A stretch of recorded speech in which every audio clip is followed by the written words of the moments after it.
Este es un podcast de Craft Courier,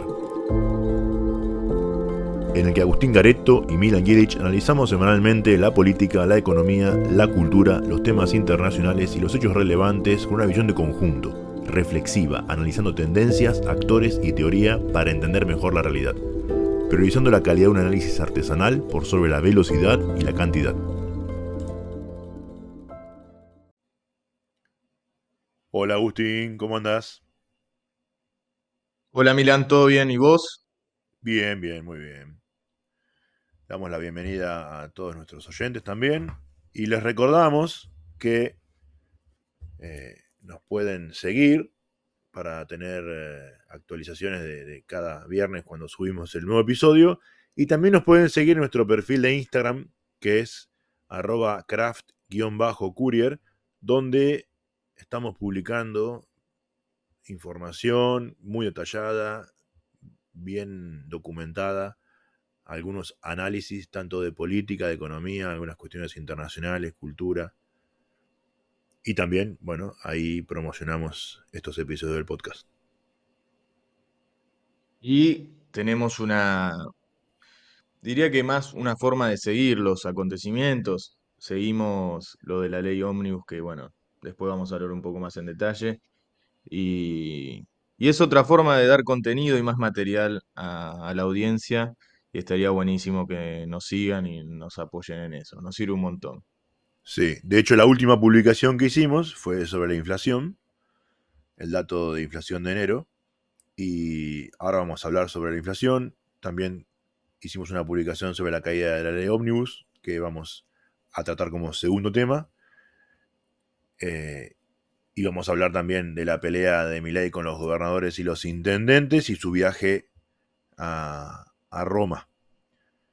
Y por último, en el cierre de este episodio vamos a hacer un pequeño comentario de lo que sucedió en el día de hoy, que estamos grabando, viernes 16 de febrero, que falleció Alexei Navalny, el principal opositor a Vladimir Putin en Rusia. Así que si querés, comencemos por el tema de la inflación, que salió el dato en la semana. El dato de inflación que fue del día miércoles que publicó el INDEC, que arrojó el número de 20,6% de enero.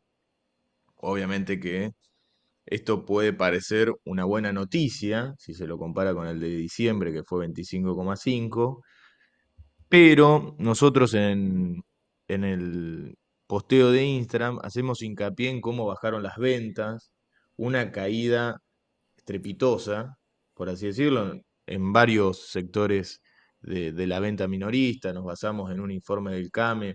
Hay otras consultoras también que arrojan números similares.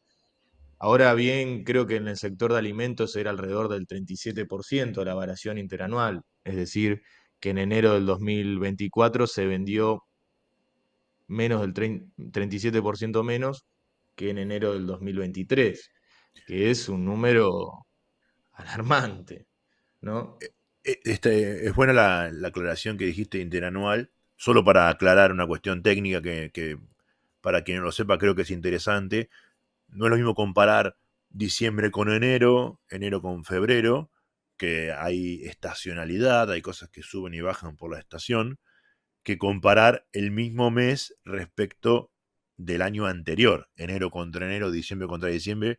Eso se llama una comparación desestacionalizada, y eso permite entender mucho mejor que realmente en un año se está mejor o peor respecto al año anterior. Y esa caída es muy profunda. Tal cual. También hay una caída muy pronunciada, creo que alrededor del 7% comparado al diciembre del 2023, pero como vos decís, eh, qué sé yo, por ejemplo, en diciembre hay fiestas, eso aumenta un poco las ventas y demás, pero inclusive diciembre, según el CAME, también ha tenido una baja comparado con el diciembre del 2000, en este caso 22, diciembre del 2023 comparado con diciembre del 2022, que fue alrededor del 13% la caída.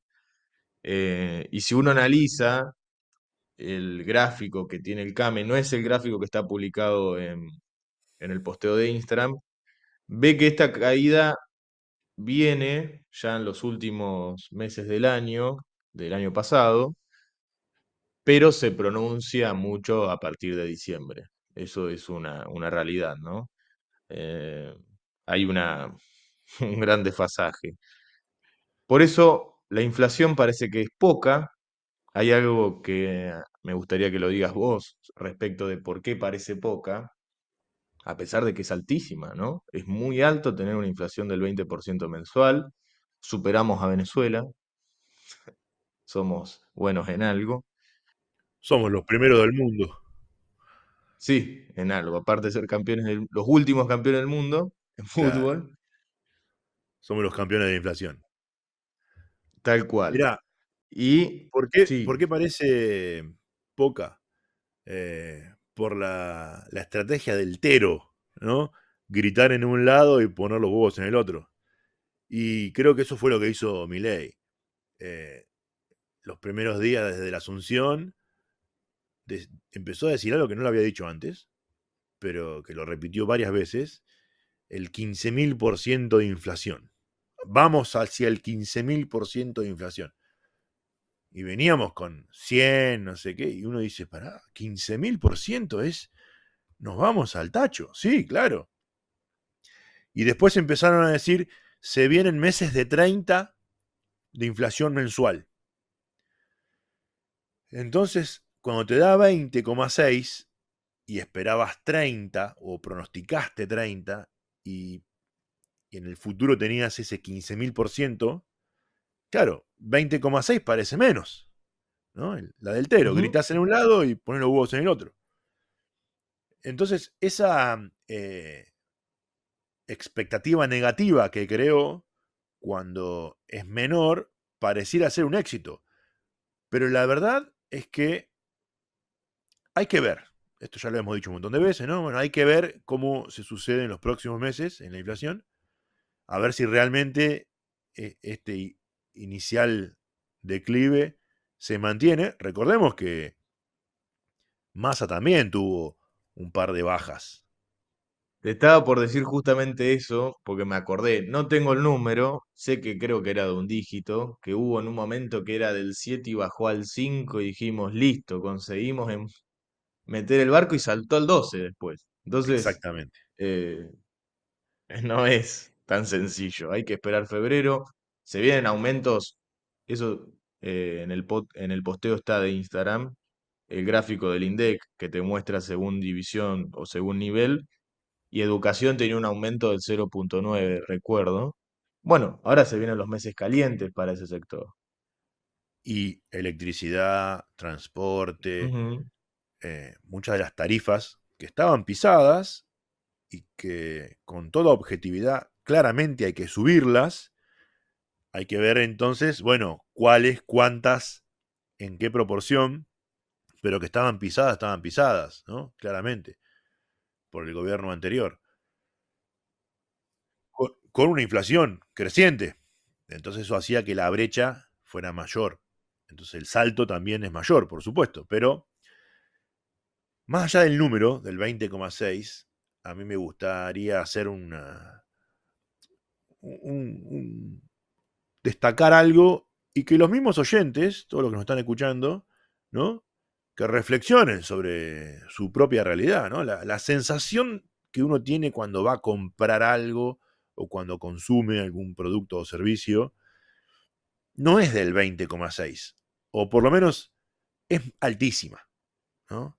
Es difícil uno calcular, pero es alta, es realmente cada vez que vas a comprar algo, en el supermercado, en un almacén, en ropa, algún servicio, lo que fuera, está creciendo los precios de una manera muy acelerada, muy acelerada. Sí, pasa, de hecho, cuando uno quiere, ahora se usa muy poco efectivo, o por lo menos en mi caso, digamos en las realidades, porque eso también hay otro sector de la sociedad que no está bancarizado y vive del efectivo. Dicho sea de paso, es el sector al cual el 2001 más afectó. Em, Y la pandemia también. Justamente donde no había ese curso de efectivo. Eh, cuando tenés que ir a juntar efectivo porque en algún comercio hacen descuento, no sabes cuánta plata llevar. Esa sensación de que el día de mañana puede estar cualquier cosa y te aumenta todo y quedás como raro. Y lo que te genera, o por lo menos lo que veo, no digo que esto sea en general, es que por ahí estabas acostumbrado a que tal cosa valga cierta cantidad de precio, por ejemplo, el transporte, que no sé, en Santa Fe está alrededor de 200 y algo, y cuando te digan que lo suben a 1000, ahí ya te genera otra sensación. Te genera otra sensación porque estabas acostumbrado a ese precio planchado. Y bueno, creo que eso va a ser un gran choque entre las expectativas, la sensación de que, bueno, estábamos manejando un poco el barco, va a ser duro. Cuando hablemos de la pelea con los gobernadores, y uno de los elementos centrales es la quita de subsidios al transporte, voy a hacer una mención ahí sobre el sistema de transporte público en Argentina en general.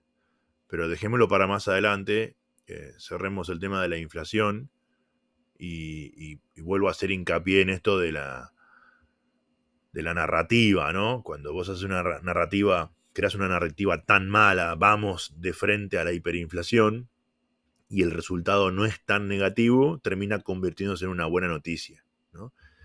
Y creo que esa buena noticia relativa les permitió en esta última semana al gobierno torcer un poco la opinión pública respecto a la caída de la ley ómnibus, que es el siguiente tema que me gustaría que tratáramos, de lo que estuvo pasando, que en el episodio anterior no lo tratamos porque hablamos sobre el uso político de la historia en Milei y era un episodio más reflexivo. Así que bueno, ahora tenemos la oportunidad de poder analizar la caída esa que en términos políticos, en términos del debate político, de, de lo que hace a los debates legislativos y demás, fue una derrota. Yo por lo menos lo veo como una derrota.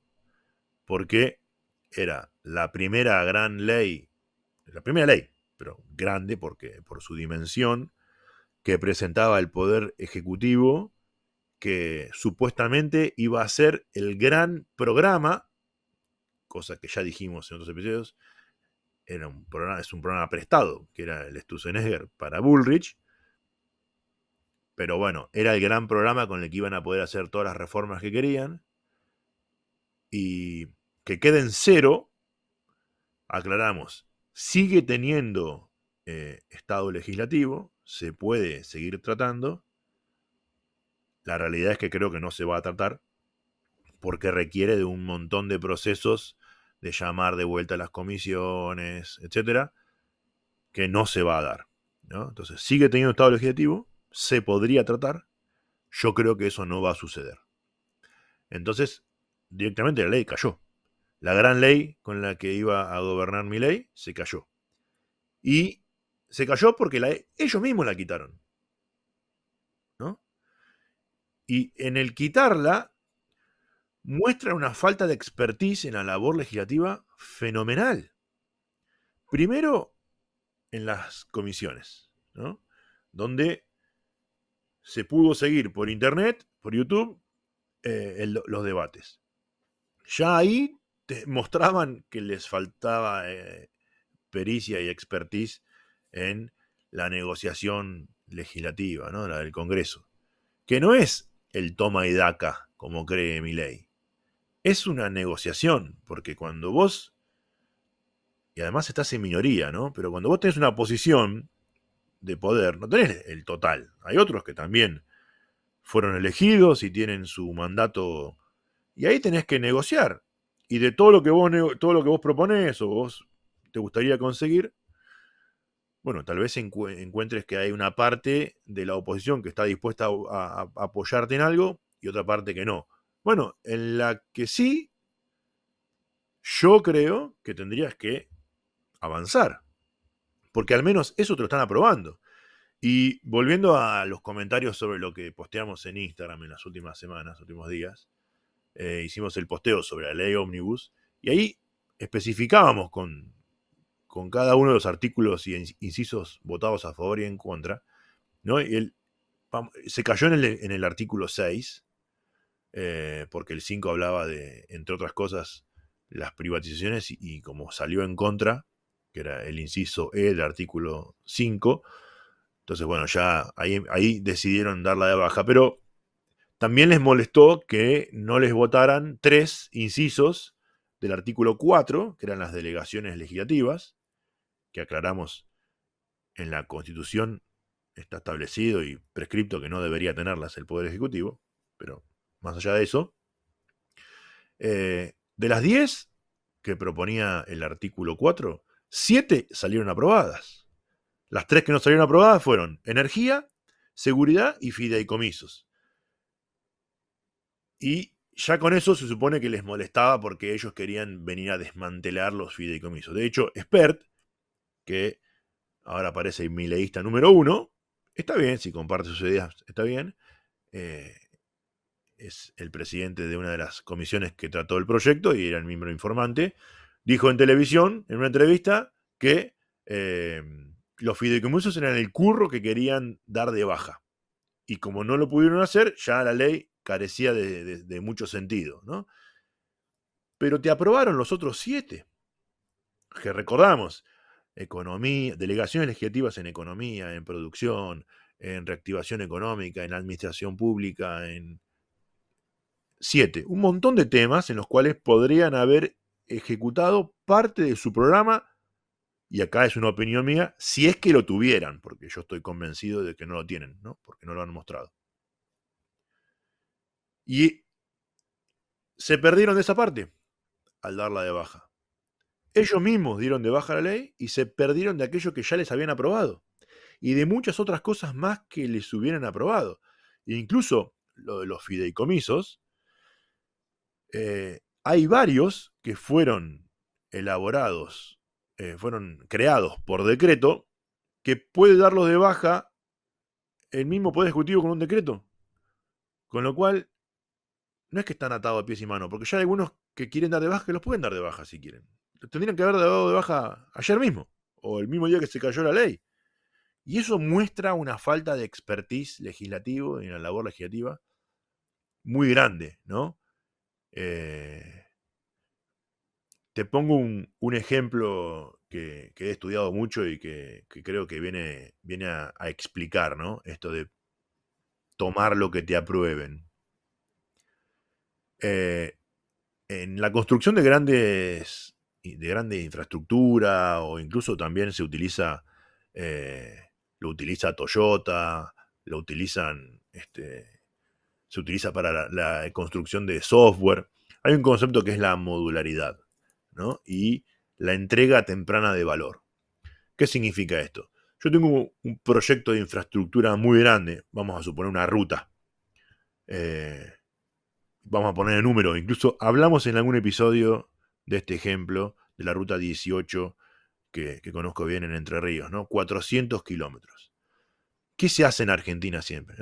Se espera hasta el último kilómetro para inaugurarla toda junta y decir, mirá qué grande que somos, cómo hicimos la ruta. Ahí está, la ruta 18 hace como 10 años que no está terminada y no está habilitada, excepto por un tramito, en casi ninguna parte de su extensión. La modularidad, la entrega temprana de valor, propone reducir toda la obra a pequeñas partes donde vos podés ir entregando valor en cada una de las partes. En el ejemplo de la ruta, es entregar de a 50 kilómetros, por ejemplo. Serían 8 etapas de 50 kilómetros. Imagínate si vos terminás 50 kilómetros y los inaugurás y los dejás funcionando. Y después los siguientes 50 kilómetros. La gente que antes tenía accidentes, se mataba, tenía retrasos, suba de costos, etc. Algunas cosas son más importantes que otras, como la muerte. Se hubiera reducido, al menos en esos 50 kilómetros, luego en los 100, luego en los 150. No tener que esperar hasta el final para poder usarla toda. Y ese es el mismo concepto que esto. ¿no? Si de la ley tomaban lo que les aprobaban, aprobaba gente que también fue votada, ya hubieran estado trabajando con eso aprobado. Es verdad, todavía faltaba el Senado, pero supongamos que te, eh, transcurría el mismo camino, ¿no? Que le aprobaban algunas cosas sí, algunas cosas no. Las que sí, ya las podían haber estado implementando una vez aprobadas. De esta manera están en cero. Sí, no. El hecho de poder separar en módulos genera esto que vos decís, ¿no? El poder trabajar en base a lo que tenés. Que hay que tener en cuenta algo. La fuerza legislativa del oficialismo es una minoría, es poca. No solo tiene la oposición de Unión por la Patria, pero también tiene otra oposición como el de la UCR que tiene la misma fuerza legislativa más o menos. Entonces, tenés que aprovechar lo que tenés, es así, no queda otra. Y otra cosa con la cuestión de las privatizaciones que quedó ahí. Si es lo que le molestó y lo que dijeron, bueno, esto ya está, hasta acá. eh, ¿Para qué querías privatizar ahora? Las empresas que son deficitarias para el Estado Nacional no valen nada. Entonces, más vale, en estos 2 años, podés buscarle la forma de que sean un poco más eficientes para que tengan un cierto valor en el mercado y no regalarlas. Porque si las regalás, ¿qué sentido tiene? No te van a entrar los dólares que vos necesitas, si es esa la necesidad que tiene el gobierno, y aprovechás esos 2 años para mejorar un poco la empresa en cuestión. Entonces, es llamativo, a mí me llamó mucho la atención que la manden a comisiones, sinceramente, y hay que remarcar algo, fueron ellos los que la mandaron. Eso hay que dejarlo muy en claro porque me pasó de haber hablado con personas que creían que se las bajó otro actor de la arena política. Y en realidad no, fue una decisión propia. Eso no quiere decir, ojo, a mi criterio sí, fueron, no sé si equivocados, podrían haber aprovechado otra, pero bueno, fue una decisión propia. Obviamente que Unión por la Patria festejó como que si hubieran salido campeones de un torneo, pero la decisión fue personal por parte de la Libertad Avanza. Sí, y esto que decís de las empresas, ¿no? Privatizar algunas ahora, más adelante, etcétera. También ahí hay una cuestión de debate político. Si hay muchos que creen que algunas tienen que permanecer en el Estado, y vos crees que ninguna tiene que permanecer en el Estado. Yo, por ejemplo, estoy convencido que el Estado no puede fabricar caramelos, no está para eso, está para generar las condiciones para que el privado se desarrolle. Ahora, si vos no tenés una fuerza legislativa grande y hay algunos que dicen, mirá, yo te apoyo en esta idea de que el Estado no fabrique caramelos, pero dejemos YPF, trenes, no sé cuáles eran las que querían, no recuerdo ahora exactamente en cuáles ponían el acento, ¿no? No sé, INVAP, algunas eh, centrales eléctricas. Bueno, listo, perfecto. Privatizamos algunas y estas no. Incluso el gobierno es el que iba a manejar, es el que está manejando YPF, trenes y demás. Con lo cual puede adaptarlas a su visión o a lo que cree que tiene que hacerse bien o administrarlas bien, si cree que es capaz de administrarlo bien. Y dar la pelea más adelante si hace falta.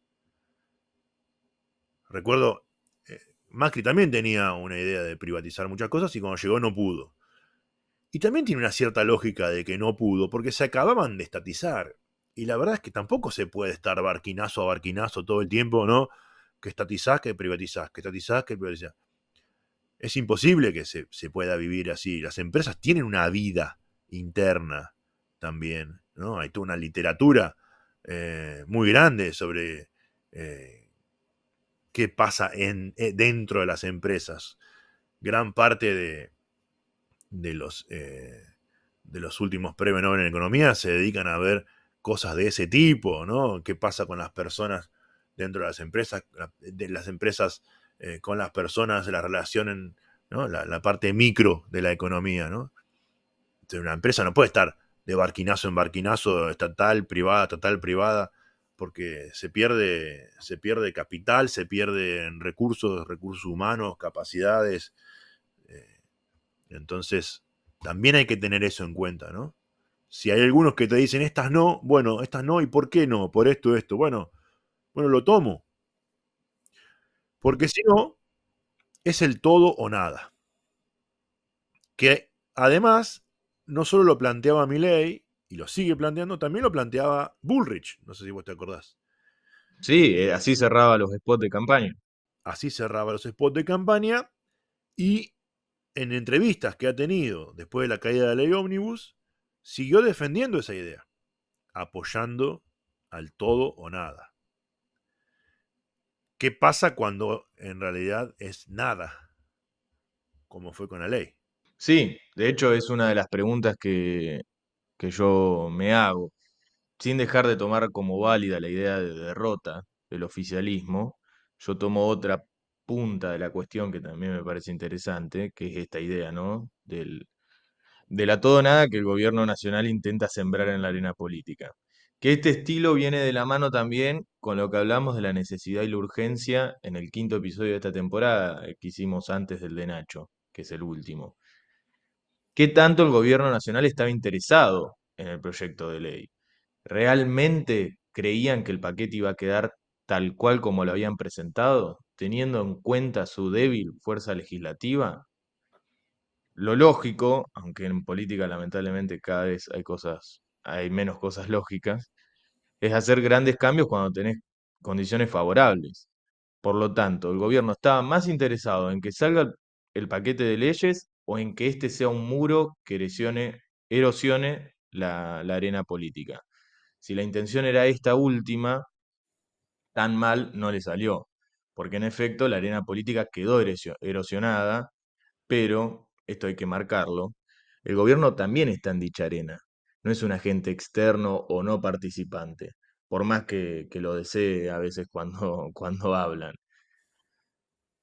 Ahora, la arena política del Poder Legislativo no es la única que se propone erosionar el gobierno, también está apuntando a otras donde está más cómodo mi criterio. Más cómodo porque no tiene intendentes ni gobernadores propios, y ahí se puede jugar un poco, me parece, con la estrategia discursiva de no somos políticos. Lo que no tienen en cuenta quizás es que el problema que puede surgir de estos enfrentamientos afecta no solo a la arena política en sí, sino también a los ciudadanos, y muchos de ellos votantes del oficialismo. Y vimos los embates que está teniendo ahora, en parte, como dijimos al principio de este episodio, con gobernadores y con intendentes. Antes de pasar a eso, a mí me parece que esta idea de la todo o nada, eh, te lo había comentado una vez fuera en off, esta cuestión que, bueno, a mí me gusta mucho estudiar la Revolución Francesa, pero no me gusta vivirla. Eso, era todo o nada, era mucho la de la Revolución Francesa, ¿no? Tenemos que hacer todos los cambios ahora y tenemos que regenerar el hombre nuevo. Que, parlamentario inglés, eh, Edmund Burke decía, che, me parece que esto es una locura, ¿por qué no la hacen más a la inglesa, como hicimos nosotros, que fue un paso a paso? Obviamente fue sangrienta la Revolución Gloriosa, eso no, no estamos diciendo que no. Pero era una cosa de, bueno, vamos paso a paso. Inglaterra en su desarrollo histórico, político y en la conformación del Estado Nacional fue mucho de poquito, vamos a poquito. El famoso concepto de la virtual representación. Aparece un agente en la sociedad y va a tener consecuentemente una representación en el Parlamento, pero no está sobredimensionada. Armo un paréntesis acá, esta idea de la sobredimensión de un agente, como muy bien Torre en su libro que lo hemos citado mucho, en el del 17 de octubre de 1945, habla de la sobredimensión que le da el peronismo al trabajador. Y eso te genera un desfasaje después en política. Por lo tanto, a mi criterio, me parece que esta idea de, bueno, vamos paso a paso, podemos entender el modular, que es lo que vos hablaste anteriormente, me parece mucho más rico, porque si no genera esta cuestión de que, bueno, a todo nada no sale cortar cabeza. Y estás siempre en una espiral. O sea, hay que citar el título de la novela de Máximo Michinelli, que fue uno de los primeros episodios que hicimos para este podcast. Estás constantemente en una espiral de tinte revolucionario que no termina bien. Que creo que vale la pena aclarar que esto de la modularidad no impide tener algunas políticas de shock. O sea, porque uno diría entonces, el gradualismo. Bueno, no, esto no hablamos de gradualismo como lo hizo Macri en su gobierno, por ejemplo. Y voy a citar un ejemplo. Eh, Prat Guy, cuando asumió como ministro de Economía de Macri, liberó el cepo cambiario a la semana, a los 10 días. Es verdad que no había un desbarajuste como el que hay hoy, pero había uno grande. Y la brecha, si los oyentes se acuerdan, era de más del 100%. El dólar oficial estaba en, en 6 pesos y en 9, perdón, en nueve y el paralelo estaba en 16. Y cuando liberaron el cepo se fue a 13. El oficial, o sea, el libre, era el único que quedó, ¿no? Casi en el medio. Y eso fue una política de shock en eso. Después hicieron otras cosas gradualistas que no les fue muy bien, pero el shock o gradualismo no es el ir por todo o nada, no tienen, son cosas distintas, porque hay algunas políticas que vos podés hacer accionar rápido, porque lo necesitas, que es distinto de esto, de, bueno, o todo o nada, porque con el todo o nada te podés quedar con nada, y ese es el gran peligro. Ahora que me hiciste acordar con esta cuestión del shock, hay dos, en realidad, son dos tipos que uno lo puede hacer para ejemplificar, ¿no? Para tipificar. El shock planificado, el shock hecho con una idea, con un plan, por así decirlo. Y después un shock que lo hace la abstracción. Muchos dicen el shock de mercado. Esto de, creo que Melconian o la consultora, en uno de los artículos que salió en el día de hoy en el diario La Nación, no recuerdo el título, pero lo podemos dejar después abajo en la bibliografía, en la descripción del episodio, habla de esta cuestión de política económica de carnicero, que es sin plan, es cortar todo de cuajo, dice, puede tener buenos resultados, pero es cortoplacista. Esto es insostenible en el tiempo, porque no se puede, es realmente, cuando dicen el mercado está respondiendo bien, yo quiero saber a qué le llaman mercado. Si son tres empresas que son empresas gigantes, yo no sé si están viendo con tan bien o está esperando a ver cómo va a llevar un supuesto estallido social, que no es solo que lo mira Albistur, Delía, Guillermo Moreno. Los hombres de Wall Street también están viendo o están esperando a ver cómo transita un supuesto estallido social. No es una cuestión del club del helicóptero como se está hablando ahora. Entonces, me parece que es momento de ser pacientes, ¿no? De tener un poco de calma, de dejar de creer en que la política es Twitter, dejar de pensar todo en un estado líquido y empezar a trabajar en serio, porque no es para ser alarmante, pero la situación está fea y Sí, se ve en dos cosas que lo vamos a hablar ahora, la cuestión de los intendentes y el embate con el transporte público, el sacarle el fondo compensatorio del interior, si mal no recuerdo es el nombre, que son los subsidios al transporte. Eso si se quita, en teoría, según lo que hablan las empresas, por ejemplo en Santa Fe y también el intendente, el boleto pasaría de 220 de colectivo a 1.200. Uno dice, bueno, es un dólar, el dólar blue, es lo que cobra. Es lo que sale el colectivo, por ejemplo, en Río de Janeiro o en Sao Paulo. Pero ¿cómo haces eso si todo te aumenta, ¿no? Es difícil, más allá de que el sistema de transporte público en Santa Fe es malo. Bueno, es malo porque efectivamente cuesta 1.200 pesos el boleto.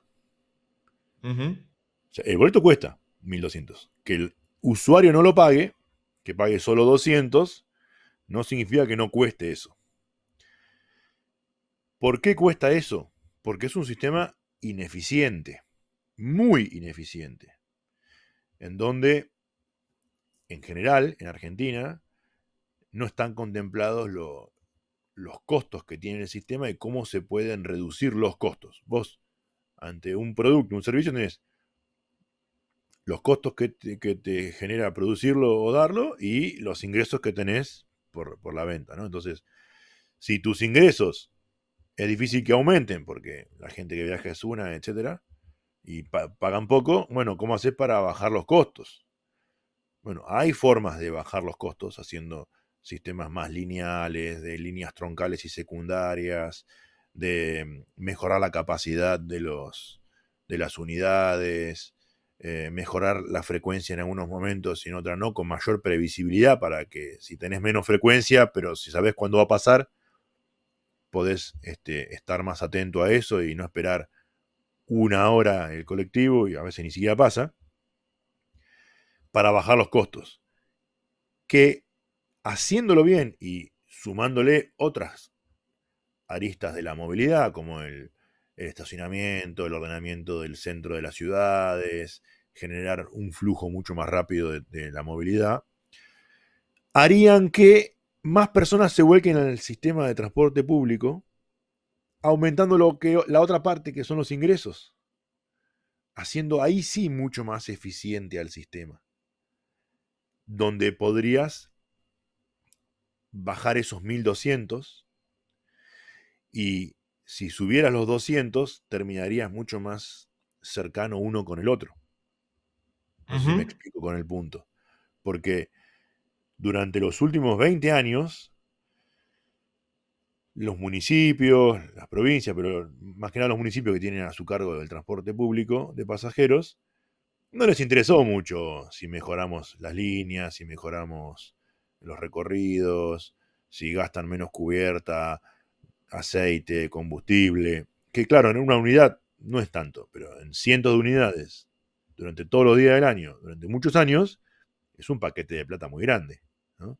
En el caso de Santa Fe, es verdad que han hecho estudios con la universidad, con la UTN local, para mejorar el sistema y vos decís que es malo, pero yo conozco otros que son peores todavía y ha mejorado un poco el sistema en Santa Fe. ¿Se puede mejorar más? Sin ninguna duda que se puede mejorar más. Eh, y hacia ahí hay que apuntar, porque la pelea de Milei con los intendentes, bueno, es coyuntural y vamos a ver cómo sale. Pero los intendentes per se tienen su municipio que gobernar y esa tarea suya. Y no importa si te dan más o menos eh, subsidio, eso lo puedes hacer vos. Y deberían haberlo hecho antes. Lo que pasa es que era fácil. Te daban plata desde arriba y bueno, que el servicio funcione mal.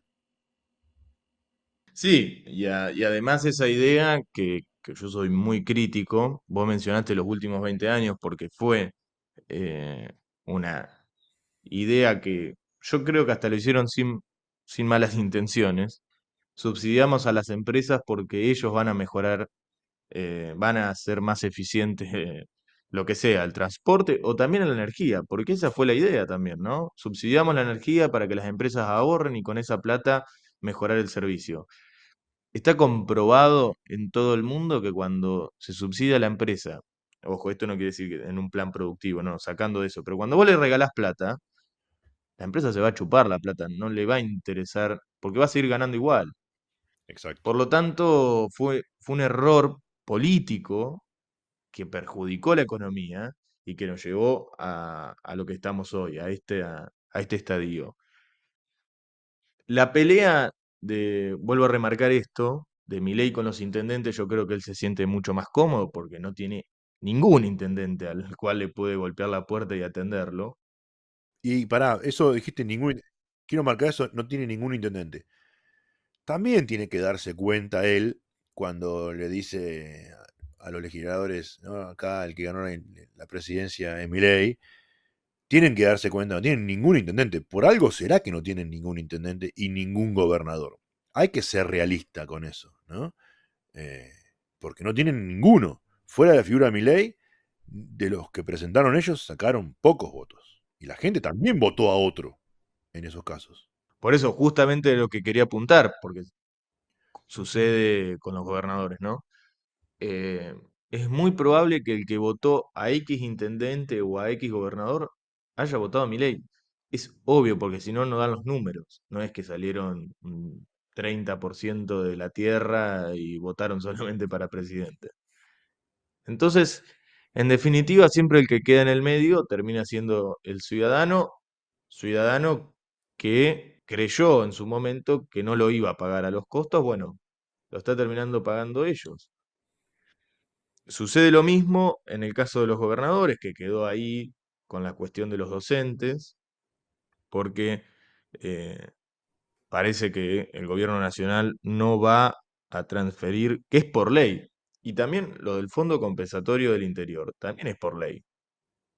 Lo del Fondo de Incentivo Docente, que también es por ley, entonces ahí hay que, no sé en qué va a entrar con la justicia, cómo se va a mostrar el Poder Judicial ante eso. Es una pelea que peligra con el inicio de clases, porque los sindicatos ya se pusieron firmes en eso, y que también lo llevó al gobierno a hacer algo que supuestamente no iba a hacer, que era esto de la paritaria docente nacional. Que hay que remarcar algo, la paritaria docente nacional, yo digo que en sí no genera tanto costo para el gobierno, porque lo que se decide ahí es el valor mínimo del sueldo para un docente con una jornada mínima, sin años de antigüedad y demás. Después están las paritarias en las provincias, donde ahí sí decide cada provincia qué hacer. Y si no genera tanto costo, entonces, ¿por qué lo hacen? Y ahí traigo a colación, ¿no?, las advertencias de Piqueto en el debate por la ley ómnibus. No se hagan goles en contra, ¿no?, les decía Piqueto. Eh, y ante la falta de plan, que es la base de todos los errores, eh, retroceder en chancletas en muchas cosas demuestra una improvisación. No me acuerdo si fueron los últimos episodios de la temporada anterior, los primeros, que hablamos de las retenciones que se le querían poner a ciertas economías regionales, que duró una semana la medida, ¿no? Y como la tuvieron que dar de baja, después subieron las retenciones a la soja. Bueno, si estaban tan convencidos, ¿por qué no la mantuvieron? Y si no estaban tan convencidos, ¿por qué jugarse de esa manera ganándose enemigos que no tenían?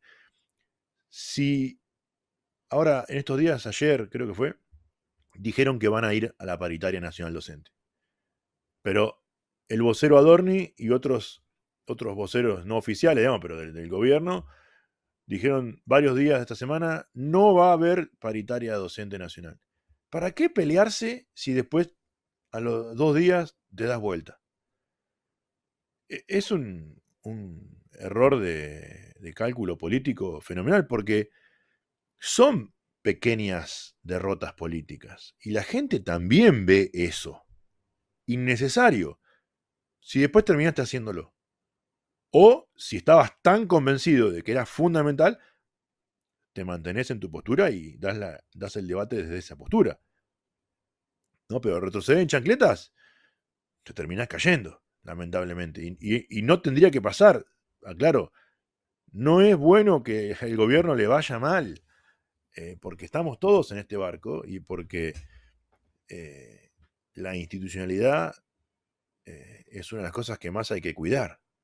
Y otro retrocedida en chancletas es el tema de los vouchers de las escuelas privadas, que no son los vouchers prometidos en campaña para generar competencia entre las escuelas para todos los alumnos, sino que son unos ciertos vouchers que están diciendo ahora estos días, ayer y hoy, que quieren darle a las familias de clase media que no están llegando a pagar la cuota del colegio privado que va a aumentar y que ya aumentó, pero va a aumentar aún más marzo y abril.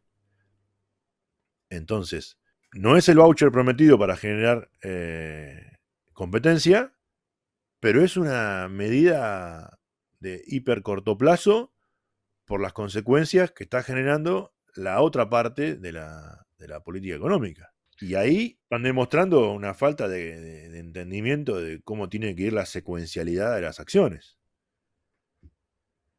Y además es una promesa de ahora, ¿no? Eh, ¿Tienen la capacidad, la logística para llevarlo a cabo? Es difícil, no es algo sencillo.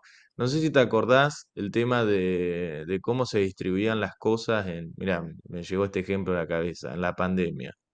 ¿Cómo lo hacían? Con el ejército, porque era el único que tenía la capacidad para hacerlo. Sí. Bueno, ¿cuál va a ser en esta analogía, cuál va a ser el ejército de Milei para llevar a cabo estas medidas? Medidas que, bueno, uno las puede discutir si son ultra necesarias o no, porque está todo bastante mal. ¿Cómo lo va a llevar a cabo? Porque vos no podés prometer algo de ese estilo y después ir para atrás y decir, no, no lo podemos aplicar. O aplicarlo mal, como el IFE. Sí, hay formas a través de la asignación por hijo, de los que tienen trabajo en blanco, que probablemente sean muchos de los que mandan a los hijos a las escuelas privadas, o viceversa, ¿no? Los que mandan a la escuela privada es muy probable que tengan un sueldo en blanco y a través de la asignación por hijo puedan hacer algo de ese tipo, pero como decís, y, y si después hay errores, ¿cómo hacen para compensar esos errores? No va a ser fácil, sin ninguna duda, y lo tienen que hacer ya, además, porque es ahora, el mes que viene. Sí, en 2 semanas los tienen que solucionar. Eh, te iba a mencionar la cuestión del IFE. Ese gran paquete que fue mal aplicado, porque hay gente que cobró un IFE que no lo debería haber cobrado, porque el Estado Nacional no tenía ni la más pálida idea de la situación de cada uno. Cobraron 9 millones de personas el IFE, el Sí, primero. y muchos que realmente lo necesitaban lo cobraron 3 meses después, Sí, y a algunos seguramente ni les llegó. tal cual. Bueno, esas son cosas que dejamos como para que el oyente reflexione y nosotros mismos son cosas que vamos a seguir tratando en los próximos episodios porque de esto se va a hablar en las próximas semanas. Va a haber nueva información, nuevas promesas, algunas políticas públicas. Lamentablemente creo que va a haber cosas que se anuncien que se van a caer, como esto que venimos diciendo, de las reculadas en chancletas. Así que son cosas para reflexionar y seguir a ver cómo evolucionan.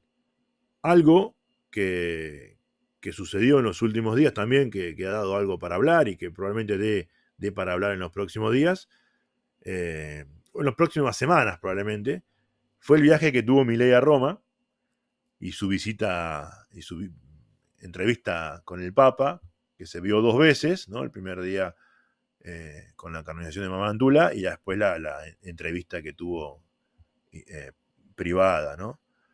¿Terminará eso en la visita del Papa a la Argentina? No lo sé. Ojalá que sí, porque sería lindo que venga el Papa a su propia tierra. Eh,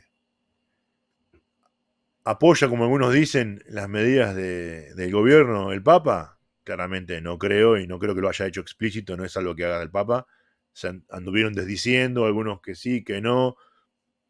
Va a traer cola en el corto plazo. Eh,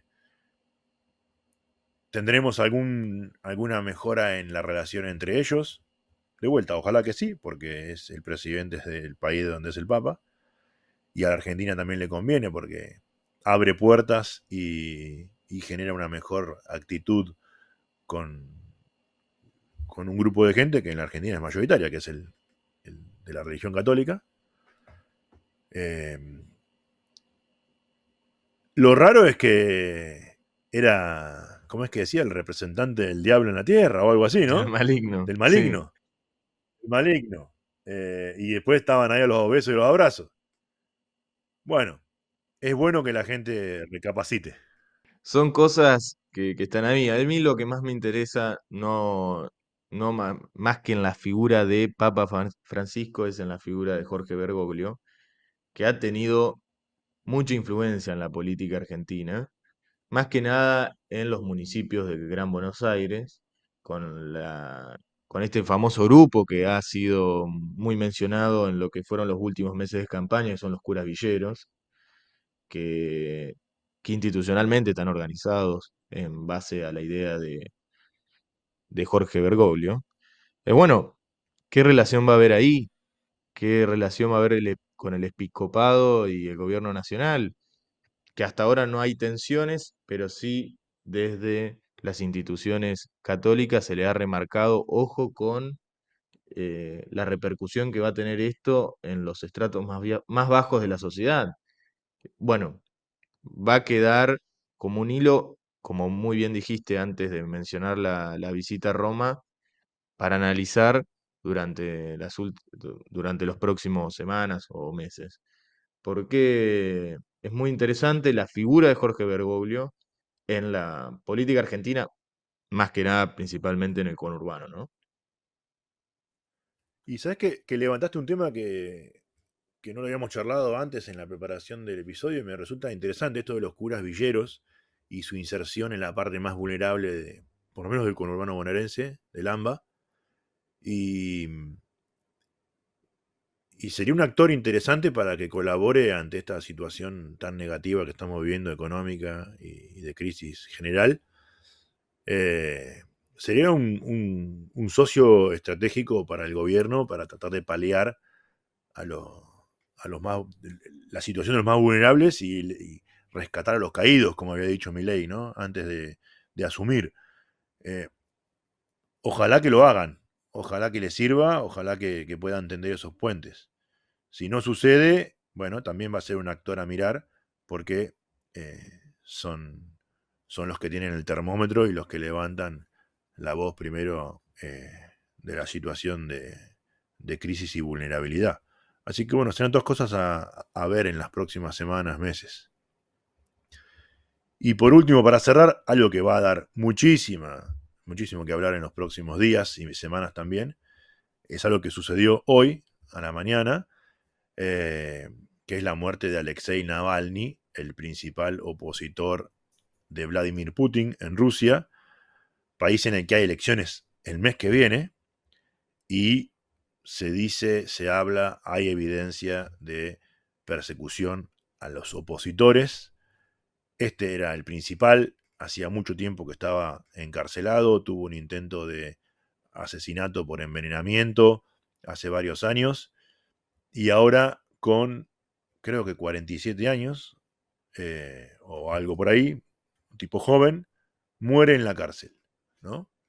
Bueno, es cuanto mínimo sospechoso, por decirlo de una manera elegante.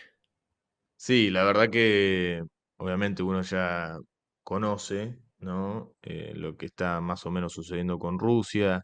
En Argentina está esa postura del gobierno nacional actual de que el apoyo a Ucrania y se toma todo como un partido de fútbol. Y bueno, esto muestra lo que son los regímenes duros, o por llamarlo así, autoritarios, ¿no? Porque en sí es una forma de autoritarismo que también se ve en la región, y eso hay que aclararlo. No estoy haciendo hincapié con que Argentina es una democracia fallida, no es un régimen autoritario, pero sí en la región se ve esa tendencia, primero de que hay gobiernos autoritarios, pero también de cierta satisfacción por parte de una población, de que ven con buenos ojos a ciertos líderes autoritarios. eh, y bueno, veremos De cómo. uno y del otro lado del espectro político, ¿eh? Sí, sí, de eso es así, ¿no? Que es llamativo, porque, bueno, también hay otro, yo sé que esto no estaba pensado para este episodio, pero no sé si estás un poco al tanto del avance de la AfD en Alemania, que es un partido de ultraderecha, Sí. con muchos simpatizantes jóvenes. Obviamente la primera, el eslogan es en contra de la inmigración, pero se ve una tendencia, por lo menos en Europa, muy grande, que da mucho de qué hablar y que seguramente estaremos analizando en los próximos episodios, porque es algo que te toca. Sí, de hecho en Alemania hay elecciones al Parlamento Europeo este año, lo hemos mencionado en el primer episodio o segundo de esta temporada, y vamos a ver cuál es el resultado de este partido político. Vamos a seguir el tema muy de cerca de este y otros, pero como para resumir ese tema, es algo que venimos hablando ante la falta de respuesta de políticas públicas que solucionen los problemas de la gente, ante la falta de líderes que representen eh, ideas de solución y que representen a la gente, aparecen los showmans de la política de un lado o del otro del espectro político, y estos son eso. Eh, porque con consignas abstractas y vacías y con decir lo que la gente quiere escuchar, alineándose con el clima de época, reciben apoyo y eso los convierte en una fuerza política que puede llegar al poder, o por lo menos conquistar una parte del poder, ¿no? Así que creo que la forma de verlos es a través de esta forma de entender la falta de respuesta a los problemas de la gente, la falta de buenos liderazgos y la emergencia de showmans. Bueno, Milan, nos vemos el próximo viernes. Así es, hasta la semana que viene en este podcast y en la semana en el Instagram publicando más información. Recordamos @craft_courier para que nos sigan ahí y podamos estar mejor informados. Muchas gracias. Chau.